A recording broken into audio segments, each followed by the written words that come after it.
Aku ada beli portable blender yang boleh blend buah guys. Jom kita test. Tekan lama-lama kat sini, dia akan blend. Tapi kena goncang-goncang sikit lah. Oh tak fokus. Sorry tak fokus.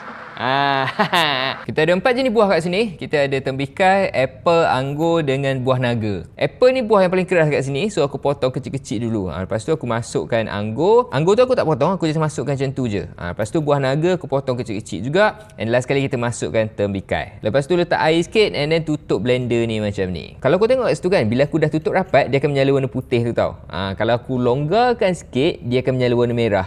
And bila tak rapat ataupun bila dia terdedah ataupun terbuka kan, blender ni takkan function guys. Dia akan menyala ataupun dia akan blinking warna merah tu. So dari segi safety features, dia memang function kat sini. Dia tak akan on kalau korang tak tutup rapat. So bila korang nak start blend kan, korang tekan button ni lama-lama and dia akan start blend.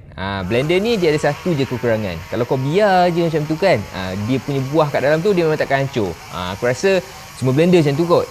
So satu tu je kekurangan yang aku jumpa dekat dalam blender ni. Tapi bila korang dah goncang macam tu kan, dia tak ada masalah. Dia punya blender ni dia memang takkan stop. So kau boleh tengok kat situ, dia boleh blend sampailah buah tu ataupun apa yang ada kat dalam bekas tu hancur lah.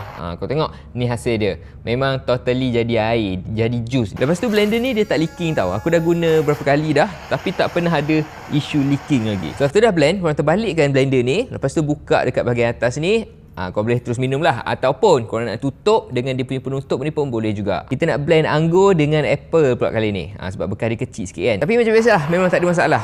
Blender ni still boleh blend. By the time aku buat video ni, dah 4 kali lah aku dah blend. Tapi dia punya bateri still ada lagi.